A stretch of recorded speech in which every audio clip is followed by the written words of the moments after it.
I'm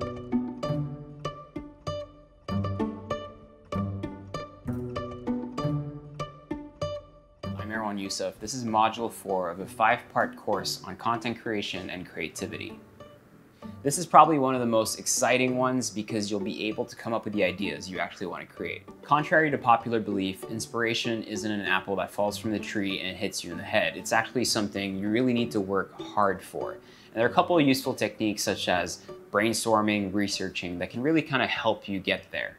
So that's what we'll be talking about today. By the end of today, you should have a clear and concrete path of the content you actually want to create. Before anything, when it comes to ideas, you really want to detach yourself completely from people's expectations of you. This is something that can completely freeze you and your creative process. So it's good to start with a blank slate. You shouldn't really care about how people react, but I do think it's worthwhile to build a support system of individuals that you can trust. It could be employees, friends, or family that give you really honest feedback. This will also help remove any stage jitters that you might have when confronting a larger audience.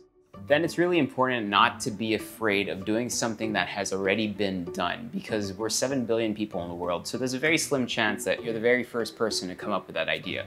This is where your approach to a problem or your way of telling a story makes a huge difference. Through our branding module, you should have already been able to determine your category and where your content will live.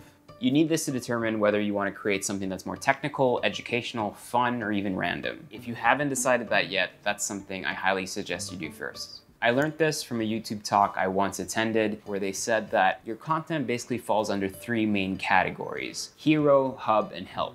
Your hero content is the type of content that will generate tons of views and draw a lot of people onto your channels. In my particular case, my hero content is anytime I do any type of big collaboration. Collaborations draw in a lot of viewers that I didn't necessarily have within my network, or it's something that's really funny, something that's really viral, something that I know hits certain trends that people are talking about, just so that it's really on point at the right time and draws a large crowd of people.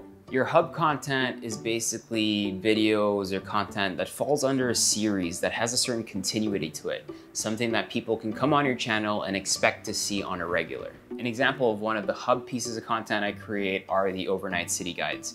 They have a certain quality, a certain tone. People can expect a certain amount of information to come out of it, and so it just really brings in a consistent number of people who are looking for those things.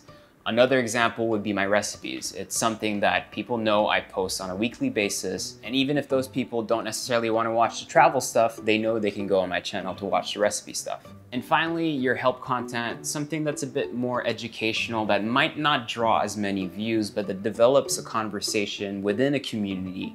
And so you have people that are really invested in that style of content. The views might not be as big, but the intensity of the engagement is much higher. I have videos that I've done on the environment, on poverty, and things that are just like slightly more educational and slightly more serious. Knowing that, here are ways I actually go about creating. 1, I pick a problem or a story and really analyze it to create context for my narrative. 2, I identify my true north. What is the main reason behind me choosing that particular problem? Then I brainstorm the solutions and ways to bring this problem to light. There are no bad ideas at this point. I then identify the solutions I can actually achieve, and then finally I evaluate them and see where I can bring the most improvements. At this point, everything is extremely vague, so it's really important to sit down and write down ideas of how to actually contextualize this into content. There are tons of brainstorming techniques out there, but these are the ones I use the most. With Prewriting, what I basically do is take 10 minutes to write down absolutely everything I can come up with for a certain idea.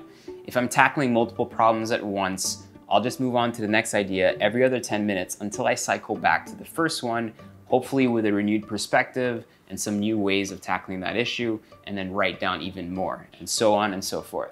I like doing this because it really just motivates you to write down as much as you can during that 10 minutes, and then so your mind doesn't wander, doesn't get bored, and you can really focus for that amount of time. The next technique I use are called the 1H words. It'll show how much or how little you actually know about a subject. Ask yourself these questions: what, who, how, when, where, and why. The next technique I like to use is called nutshelling. It's basically just a deeper dive into the 1H words. It just contextualizes exactly why you think this story is important, how you should be telling it, and what do you want people to know about it. Once you have all that, you should be able to recognize the holes in your story, and it'll just help you kind of understand what you need to research more to make your ideas better. Once you know better, then be prepared to do that whole ideation process again until eventually you come out with something a little more concrete. And there you have it. By now you should have 100 great ideas which you can get started on. All of this is really important to understand how you're going to execute and just make your idea better. We'll talk more about this on the next video where we're really going to focus on project execution.